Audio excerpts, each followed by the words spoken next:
하나님 말씀 구약성경 출애굽기 10장 27절로 29절까지 말씀이 되겠습니다. 출애굽기 10장 27절로 29절까지 말씀 함께 합독하기를 원합니다.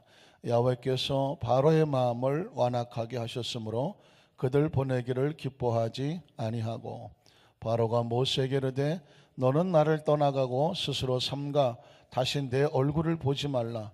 내가 내 얼굴을 보는 날에는 죽으리라. 모세가 이르되 당신이 말씀하신 대로 내가 다시는 당신의 얼굴을 보지 아니하리이다. 아멘. 할렐루야. 오늘도 좋은 날입니다. 기쁨의 날입니다. 오늘 아침에 나오실 때 시원하시죠? 또 오늘도 날짜 요즘 계속 그 새벽에 그 온도가 계속 경신하는 것 같아요. 오늘도 보니까 영하 10도 이상을 찍고 나오는데 어떤 마음이 들까요? 제가 아주 오래전 복음성가인데 혹시 기억하실지 모르겠네요. 주님의 계절이라고 하는 그런 복음성가가 있었습니다. 주님의 계절. 예수님이 만약 봄에 오신다면 화창한 봄날에 꽂힌 아름다운 그 봄에 오신다면 누구를 찾으실까 하는 거죠. 봄에 오신 예수님께서는 누구를 찾으실까? 마음 깨끗한 사람을 찾으시겠네. 그런 가사가 있어요. 봄에 오신 예수님은 화창한 봄날처럼 마음이 깨끗한 사람을 찾으시겠네. 만약 예수님께서 여름에 오신다면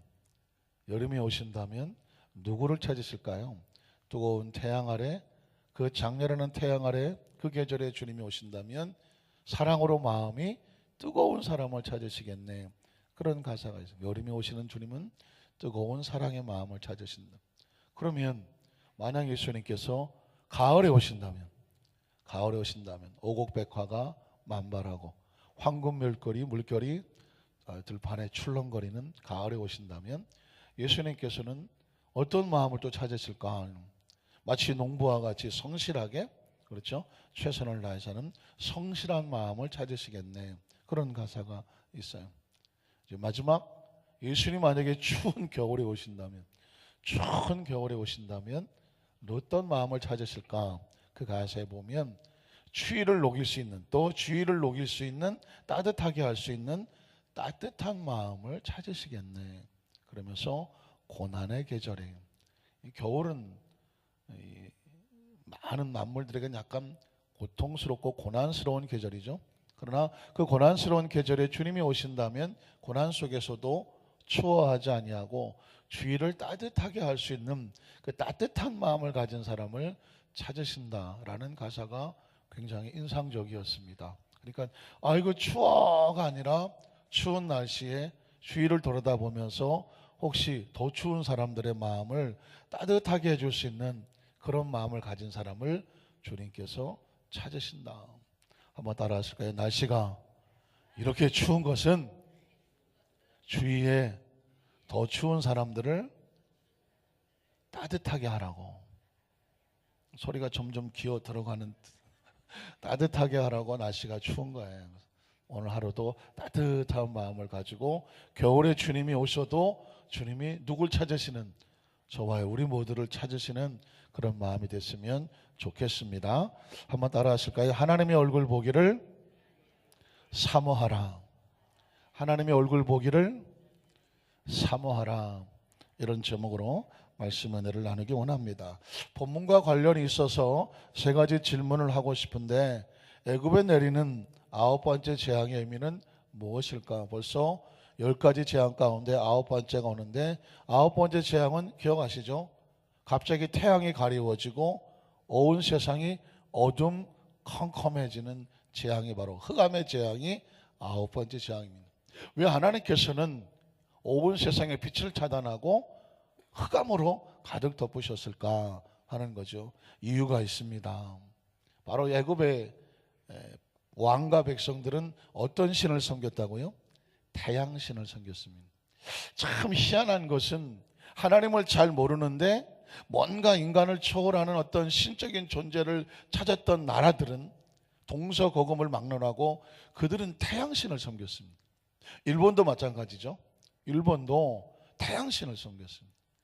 스스로 일장기에도 보면 태양 하나 시뻘겋게 있고, 천왕기를 보면 막 빛이 막 태양을 중심으로 사방으로 뻗어나가는 그런 것을 가지고 국기를 삼고 있는 걸 보게 되죠. 아주 대표적인 나라는 일본이 태양신을 섬겼고, 또 애굽이 태양신을 섬겼고, 아프리카나 이쪽에서 가보면 우리나라도 예전에는 태양이나 달이나, 그렇죠? 정화수를 떠놓고 빌었던 이런 걸 보면서 인간의 눈으로 확인할 수 있는 가장 위대한 존재는 태양이에요. 태양이 없으면 어둠이 되고, 그나마 어둠 속에서 달이 비춰주니까 달이 고맙고, 그래서 늘 하늘을 바라보는 마음은 있는데 하늘에 보이는 것은 태양이요, 달이요, 또 밤에는 별. 이런 것들에 대한 경외감을 가지고 인간은 뭔가가 있는데 하나님의 존재를 알지 못하니까 그들은 자기 인간보다 더 뛰어나 보이는 태양이 어떤 인격적인 존재성을 부여하고, 태양신 또는 달신 또는 별신, 이런 것을 가지고 그들이 어떤 불안한 미래를 맡기려고 하는 태양신을 섬겼다는 것이죠. 그런데 이유를 보니까 그럴 수밖에 없는 게, 뭔가 인간의 차원을 초월하는 존재가 있다는 것은 알겠는데 그것이 창조주라는 개념이 없으니까 하나님 만들으신 가장 최고의 위대한 존재라고 그들이 생각하는 태양에다가 목숨을 걸었던 것을 볼 수가 있습니다. 그래서 애굽의 왕 파라오는 자기를 태양신의 아들이다. 왜냐하면 모든 애굽의 국민들이 태양신을 섬기니까 나는 태양신의 아들이야, 이렇게 말을 하면 왕이 뭐가 될까요? 신적인 존재가 되죠. 그래서 애굽의 왕들은, 파라오들은 자기를 태양신의 아들이다 라고 말했습니다. 그러니까 애굽의 가장 무서운, 가장 강력한 거 뭐냐면 태양을 막아버리는 것입니다. 태양을 막아버리면 그들이 믿었던 태양이라는 것이 얼마나 초라한 존재, 아무것도 아닌 존재, 더 나아가서 태양 위에 초월하시는 창조주의 존재가 드러나기 때문에 흑암의 재앙을 내리는 이유는 뭐냐? 하나님께서 애굽의 왕과 백성들이 그렇게 대단하게 생각하는 태양조차도 하나님의 권능과 권세 앞에서는 아주 초라하게 빛을 감출 수밖에 없다라는 것을 선포하고 계십니다. 더 나아가서 애굽을 심판하시는 분은 창조주 하나님이요, 그 이스라엘 백성을 건져내며 그들이 섬기는 신은 바로 하나님 창조주라는 것을 선포하고 있다는 것입니다. 출애굽기 10장 21절을 보면 그 선포의 내용이 나오죠. 야훼께서 모세에게 이르시되 하늘을 향하여 내 손을 내밀어 애굽 땅 위에 흑암이 있게 하라. 곧 더듬을 만한 흑암. 이건 한치 완벽한 흑암이에요. 그러니까 눈에 보일 게 없어갖고 손으로 더듬지 않고는 물체가 확인이 되지 않는 완벽한 흑암이라는 것입니다. 그 다음 절 22절에 보면 모세가 하늘을 향하여 손을 내밀매 캄캄한 흑암이, 그렇죠?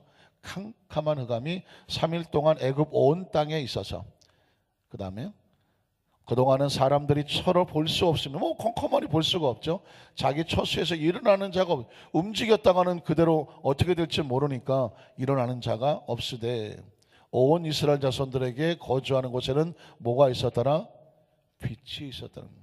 하늘에 비춰지는 빛도 우연히 비춰지는 자연의 빛과 같지만 그 빛이 하나님이 개입하시면 그 빛도 스스로 비추는 것이 아니라 하나님의 허락 속에, 계획 속에, 약속 속에 비치고 보호 속에 비치는 것을 보여주고 있습니다. 아까도 말씀드렸죠. 애굽에 내리는 흑암은 심판이요, 이스라엘 백성에 비치는 빛은 축복이라는 것을 보여주고 있습니다. 자, 그러면 두 번째로 바로가 보이는 이 상황에 대한 반응입니다. 바로의 반응에 대한 영적인 의미를 한번 살펴보면 출애굽기 10장 27절을 보겠습니다. 20절을 보니까 야훼께서 바로의 마음을 어떻게 했어요? 완악하게 하셨으므로 그들 보내기를 기뻐하지 아니하고. 여러분, 이 정도 상황이 된데도 불구하고 바로의 마음이 움직이지를 않아요. 이 세상에서 여러분 가장 불쌍한 존재가 뭔지 아십니까? 하나님의 말씀을 들었는데 뭐가 안 될까요? 뭐가 안 될까요? 물 한잔 할까? 뭐가 안 될까요? 회개가 안 돼. 가장 버려진 심령은 뭐냐면 회개가 안 되는 거예요. 그 말씀을 들었는데도 그 말씀이 들어와서 내 영을 움직이고 뜨겁게 하고 변화하고, 그리고 내가 지금 잘못 가고 있구나, 하나님 내가 올바로 가게 해주십시오. 그리고 그 말씀을 들으면서 그 말씀 속으로 내가 빨려 들어가는, 그 말씀 속으로 빨려 들어가는, 따라가는, 듣고 삼가 지켜 행하는 그 심령이 없는 거예요. 굉장히 중요한 의미가 있습니다. 성경은 두 종류 사람으로 나눌 수가 있어요. 하나님이 말씀하셨을 때 그 말씀을 듣고 돌아와서 그 말씀 속으로 빨려가는 사람이 있고, 어떤 사람은 하나님이 말씀을 하셔도 그 말씀이 이리로 들어와서 이리로 빠져나가서 그 속을 끌고 갈 수 있는 영적인 견인력이 없어서 홀로 마치 끊어진 연처럼 바람에 휘돌고 막 공중을 헤매다가 나가 떨어져 추락하는 그런 존재입니다. 누가 그럴까요? 가인과 같은 존재는 하나님이 아담과 하와가 낳은 첫 아들 아닙니까? 가인아, 너는 네 마음을 지켜서 네 바깥에 죄가 마치 사자처럼 엉클이고 있다가 네가 죄를 범하려고 나오면 득달같이 너를 잡아먹는다. 죄의 소원이 마음에 생기더라도 너는 그 죄를 다스려야 돼. 하나님께서 가인과 아주 심각하고 깊은 대화를 하셨습니다. 그러나 그 말씀이 가인을 움직이지 못했어요. 가인은 오히려 그 말을 들었지만 그 말씀과 상관없이 바깥에 튀어나가고 아벨을 들러 불러대서 그를 쳐서 죽이고, 하나님의 가슴이 터져서 가인아 네 아우 아벨이 어딨냐라고 물었더니, 하나님 내가 무슨 아들이 아벨이나 지키는 동생이나 지키는 한가한 놈인 줄 아십니까? 얼굴이 시퍼러둥둥해갖고 하나님 앞에 대어들었습니다. 왜 그런 일이 벌어졌을까요? 그 속에 하나님의 말씀을 들었지만 말씀을 붙잡고 그 말씀에 주여 내가 회개합니다, 내가 죄인입니다, 내가 잘못 생각했습니다, 아니면 아하 내가 이렇게 해야 되는구나, 하나님의 말씀이 그 속에 들어와서 정말 피가 되고 살이 돼서 영적인 양식이 되어야 되는 이 사이클이 움직여야 되는데, 이런 하나님의 축복의 사이클이 움직여야 되는데, 아무리 말씀이 가슴에 전포되고 들어오고 온몸에 쏘서 붙이고 들고 다녀도 그게 그 속에 들어와서 그를 움직이지 못하게 되면, 그래서 다른 말로 바꾸면 완악한 마음이 되면, 마치 화인 맞은 심정처럼 영적인 반응이 없게 되면 어떻게 될까요? 이 사람은 하나님과 아주 상관이 없는 존재가 되어버리는 거예요. 한번 따라하실까요? 주여 우리에게 듣는 마음을 주시옵소서. 주여 우리에게 말씀을 듣고 말씀에 순종하는 마음을 주시옵소서. 하나님의 말씀은 왜 선포될까요? 삼가 듣고 지켜 행하라고 하는 거예요. 말씀은 시간에 지금 우리에게 무슨 정보로 주는 게 아니라니까요. 하나님의 말씀에 이런 게 있구나. 정보가 아니에요. 지식이 아니에요. 그것도 몰라? 난 다 아는데. 하나님 말씀 지식을 자랑하라고 주는 게 아니라니까요. 하나님의 말씀은 정보나 지식으로 끝나지 아니하고 그 말씀을 삼가 듣고 지켜 행하면 그 말씀이 내 삶에 대해서 나를 다스리게 해야 돼요. 십계명은 10가지 외워서 성경대학에 답수하고 있는 게 아니라니까. 십계명은 내 삶의 원칙이 되는 거니, 기준이 되는 거예요.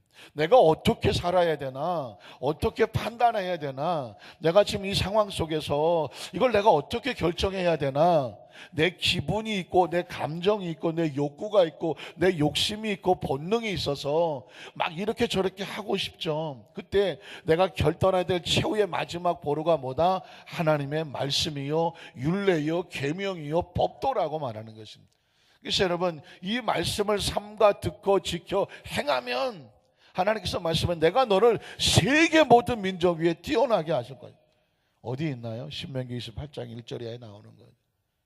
그리고 내가 들어와도 복을 받고 나가도 복을 받게 하겠다는 얘기는 뭐냐면, 복이 위에서 떨어지는 것이 아니라 말씀을 듣고 지켜 행하면 그게 복의 길이죠.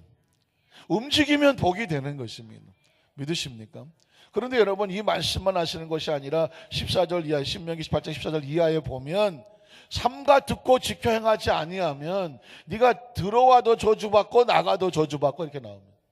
하나님께서 무슨 두더지 나오면 패고 이게 아니라 삼가 듣고 지켜 행하지 아니하기 때문에 그 길 자체가 복의 길에서 벗어나니 움직이면 저주가 될 수밖에 없어요. 그래서 크리스찬은 뭐냐? 늘 하나님의 말씀을 삼가 듣고 지켜 행하며 묵상하고 사는 것이, 그것이 나를 뭐 하는 것이다? 안전하게 지켜내는 것이다. 제가 예전에 고양시 일산에서 저 강동으로 출퇴근하면서 교회 섬길 때에 사패 터널이라는 터널이 있는데, 외곽순환도에 터널이 3개 4개 있어요. 근데 한 번은 이렇게 가는데 아니 경찰차가 한 60km도 안 가. 앞에 섰는데 그냥 천천히 가는 거예요. 그래서 경찰차를 따라가다가 이거 60km도 안 가고 앉아서 제가 차선을 바꿨어요. 차선을 바꾸고 앞에 추월을 해서 갔어요. 아니 이놈이 쫓아오는 거예요. 삐어 나를 잡으러 쫓아오는 거예요. 차 세우라고 하더라고요. 차를 세웠어요. 차를 세우는데 제가 영문을 모르겠는 거예요. 차를 세웠어요. 그랬더니 절들한 소리가, 왜 터널 안에서 차선을 바꿨느냐. 터널 안에서 차선을 바꾸면 위법이다라고 말하더라고요. 그래서 저는 그때 그걸 몰랐어요. 아마 제가 미국 생활을 하고 들어오고 이렇게 했고 교통법규가 터널에서 차선 바꾸면 뭐 하는 걸 기억이 잘 안 나고 별로 그땐 터널이 별로 없었던 것 같거든요. 그러니까 저는 그때까지 다니면서도 또 저 터널 안에서도 차선을 많이 바꿨죠. 근데 그땐 경찰차가 없었죠. 근데 그날따라 지금 생각하니까 저도 항의를 해야 돼요. 아니 속도가 있는데 터널은 60km 이렇게 가고 앉았으면 100km 가는 길에 60km 가면 그게 되냐라고, 당신도 어기지 않았냐고 막 해야 되는데, 저는 뭐가 충격을 받았냐면 터널에서는 차선을 바꾸는 게 교통법규 위반인가? 그걸 몰랐단 말이에요. 그래서 난 몰랐다라고 그랬어요. 그랬더니 터널을 들어올 때 이렇게 차선 변경 금지라고 그림이 하나 붙어 있다는 거예요. 한 번도 본 적이 없는. 그래서 제가 나중에 딱지를 끊고 딱지 떼어주고 오면서, 나중에 오면서 터널을 자세히 지켜봤더니 터널 입구 근처에 오니까 진짜 이렇게 차선 변경 금지가 그림이 하나 비슷한 게 하나 붙어 있는 거예요. 그때 내가 깨달은 게 있습니다. 모르니까 그러고 다닌 거예요. 그동안 제가 터널 안에서 막 이렇게 차선을 바꾼 거는 그게 법규상으로는 그게 다 위법이었다는 거예요. 여러분, 우리가 모르니까 그러잖아요. 알고 나서는 어떻게 할까요? 알고 나서는 터널에 들어가면은 차선이 어쩌고 저쩌고 하더라도 웬만하면 안 바꿔야 되죠. 무슨 소리를 하고 싶은가요? 삶을 살아가는데도 법이 있다는 거죠. 나 그건 몰랐어. 그래서 가르쳐 주는 거예요. 성경은 뭐냐? 하나님의 말씀은 그래서 너희가 이렇게 살라고 법규를 가르쳐 주는 것이죠. 법규를 가르쳐 주고 법규를 알았으면 그 법규를 지켜 행하면 하나님께서 말씀하시는 그 자체가 복이다 라고 말씀합니다. 그런데 지금 이 바로는 모세가 와서 당신이 사는 길, 애굽이 사는 길, 내 백성을 보내달라고 아무리 얘기해도 마음이 완악해서 움직이지를 못해, 듣지를 못해. 사랑하는 성도 여러분, 오늘 저와 여러분이 가장 두려워할 것은 뭐냐면 하나님의 말씀을 들었는데 내 마음이 움직이질 않는다. 이때는 어떻게 되느냐? 가슴을 치고 뭔가 하나님 앞에 거꾸로서 정말 일생일대의 작정의 기도가 필요합니다. 왜냐하면 신앙생활에 가장 무서운 게 매너리즘이라고 제가 말씀드리잖아요. 신앙생활을 너무 오래 하다가 보면 감동이 사라지는 수가 있어요. 웬만한 말씀이나 웬만한 것에 대해서는 뭐가 없느냐? 꿈쩍도 안 해요. 오히려 앉아서 판단을 하죠. 판단. 저거는 판단을 하죠. 왜 그러냐면 워낙 들은 게 많아요. 워낙 들은. 여기 청가대에 한 4, 50년씩 하고 계시면 이제 새파랗게 젊은 지휘자가 와서 지휘를 하면 어떨까요? 그 정도 좀 하네. 하게 되죠. 좀 하네 좀 하네 하고 하는 그 지휘자를 앉혀놓고 그 대원이 그렇게 열심히 하겠습니까? 한 4, 50년 성가대 하신 분 앉혀놓고 지휘자 하려면 한 60년 하신 지휘자가 오셔야 되는데 그 위에 계신 분이 그러면요, 야, 저분 대단히 잘하시네, 나는 40년에 저분은 60년 했네, 이렇게 해야 되겠습니까? 아니잖아요. 40년, 50년, 60년을 성가대원을 했다, 아니면 뭐 남녀 선교에 40년씩 봉사를 했다, 그러면 어떻게 될까요? 그 새로 오신 남성교회장이든 여성교회장이든 지휘자든 어떤 리더자든 자기보다 훨씬 못할 수도 있죠. 훨씬 젊을 수도 있잖아요. 중요한 건 네가 나이가 많냐, 내가 나이가 많냐, 내가 오랫동안 했냐, 내가 오랫동안 했냐, 이게 중요한 게 아니잖아요. 뭐가 중요한 겁니까? 하나님의 영광을 받으시는 게 중요해요. 그 하나님의 영광을 받으시도록 오래 봉사한 내가 이제 새롭게 맡은 저 분을 위해서 어떻게 도와주면 좋을까? 어떻습니까? 중요한 건 뭐죠? 하나님의 영광이에요.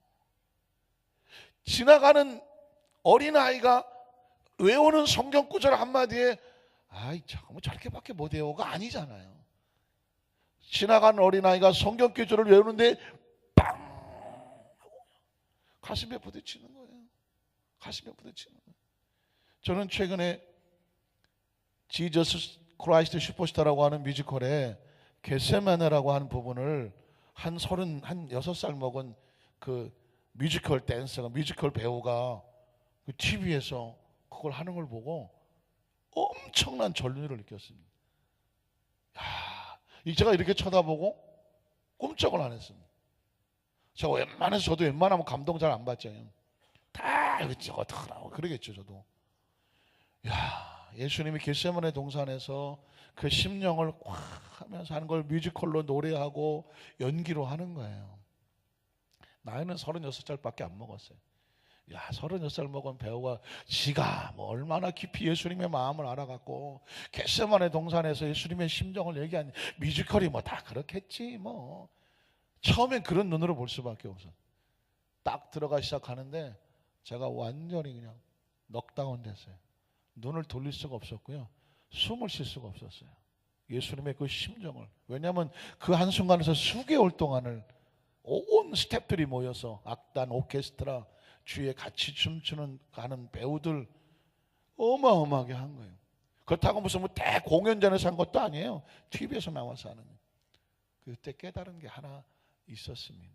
중요한 건 지금 저걸 몇 살짜리가 하고 있느냐, 무슨 뭐 제가 뭐 신앙이 좋으냐가 아니었어요. 그 상황 속에서 하나님께서 그를 사용해서 외치고 계시는 주님의 심령이었어요. 사랑하는 성도 여러분, 우린 그랬으면 좋겠어요.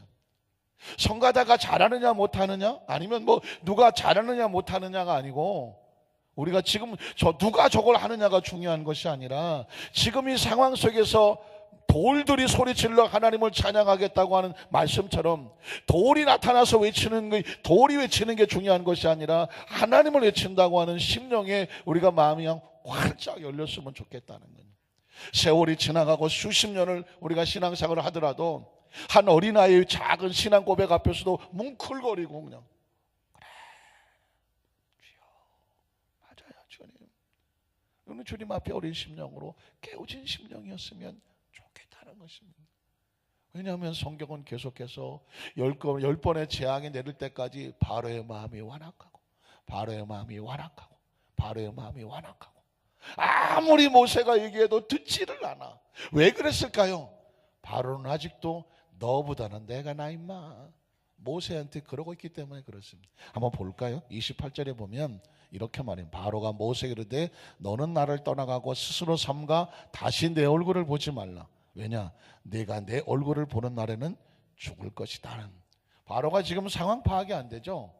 바로의 목줄이 점점 조여지고 있는데 바로는 말합니다. 너 다시 내 앞에서 까불면 가만두지 않을 테니까 다시 내 얼굴 보려고 하지 마. 아직도 바로는 자기가 모세와 이스라엘 백성을 핸들하고 있다, 그들을 소유하고 있다, 자기 마음대로 할 수 있다라고 착각하고 있습니다. 이게 무서운 영적인 착각이죠. 그러나 그 말에서 모세가 이렇게 29절에 상황을 바로 정리해 줍니다. 모세가 이르되 당신이 말씀하신 대로 내가 다시는 당신의 얼굴을 보지 아니할 것입니다 라고 말했습니다. 사랑하는 성도 여러분, 하나님의 사람이 하나님이 보낸 사람이 내가 당신의 얼굴을 보지 않겠다라고 말하는 의미에는 아주 무서운 게 담겨 있습니다. 모세가 다시 바로 얼굴을 보지 않겠다는 얘기는 다시 하나님이 바로 얼굴을 보지 않겠다는 것입니다. 우리가 신앙생활에서 가장 무서운 것은 뭐냐면 하나님이 얼굴을 돌리는 것이. 하나님이 얼굴 돌림을 두려워하십니까?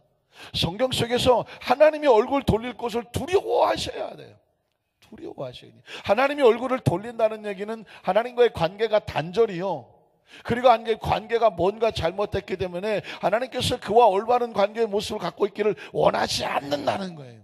샘플이 나와 있죠. 사무엘상 15장 26절로 27절에 보면 사무엘이 사울에게 이르되 나는 왕과 함께 돌아가지 아니하리니 이는 왕이 야훼의 말씀을 버렸으므로, 보십시오, 왕이 사울 왕이 하나님 말씀을 버렸으므로 야훼께서도 왕을 버린다고 말했죠. 관계가 깨져버렸습니다. 말씀을 듣고 순종하지를 못했습니다. 이스라엘 왕이 되지 못하게 하셨습니다. 사무엘이 말하는 것을 사울 왕이 듣지를 않았다는 겁니다. 사무엘이 가려고 돌아설 때 사울이 그의 겉옷자락을 붙잡으면서 제발 가지 말라고 붙잡았을 때 그 옷이 찢어지고 말았습니다. 나라가 찢어질 것을 상징하고 있죠. 34절로 35절에 보면 이렇게 말합니다. 이에 사무엘은 자기 고향인 라마로 돌아가고 사울은 사울 기부와 각각 자기 집으로 올라가니라. 사무엘이 죽는 날까지 사울을 다시 가서 뭐 하지 않았죠? 보지 않았다라고 말합니다. 사울 왕이 하나님의 말씀 앞에 복종하지 않는 한 사무엘은 다시 가서 사울 왕의 얼굴을 볼 이유가 없었다라는 얘기가 나오는 것입니다. 다시 말해서 모세도 바로 왕이 아무리 가서 하나님 말씀을 전해도 그가 완악하여 듣지 아니하니 다시 모세가 바로의 얼굴을 볼 일이 없다. 이제 바로에게는 마지막이다라는 것입니다. 이제 마지막 10가지 재앙이 오면서 바로의 운명도 끝이 나게 되죠. 우리 크리스찬들에게 신앙생활에 영적인 적용을 한다면 어떻게 하는가? 나는 항상 하나님의 면전 앞에, 한번 따라 하실까요? 코람데오. 하나님 면전 앞에 나는 올바로 서 있는가를 늘 점검을 해야 되는 것입니다. 사람들이 뭐라고 하던가는 별로 의미가 없어요. 내가 하나님 앞에 그분이 나를 바라보시고 얼굴을 돌리지 아니하시도록 하나님 주의 얼굴 보기를 내가 항상 사모하나이다. 이야기는 뭐냐? 내가 하나님 앞에 온전히 서 있기를 원합니다. 다른 사람을 비판하고 정죄하고 손가락질하고 하나님의 마음이 아닌데 내가 하나님의 마음 아닌 것을 가지고 행동하면 하나님께서 나를 향하여 얼굴을 보실 리가 없다는 거죠. 지금 내가 행하는 모든 것이 하나님 보시기에 얼굴을 돌리지 아니하시도록 따뜻한 마음, 성결한 마음, 뜨거운 마음, 깨끗한 마음, 그게 바로 이 계절이, 아니 매 계절마다 우리가 품어야 될 하나님이 주신 마음인 것을 꼭 기억하시기를 주님의 이름으로 축복합니다. 기도하겠습니다. 하나님 아버지 감사합니다.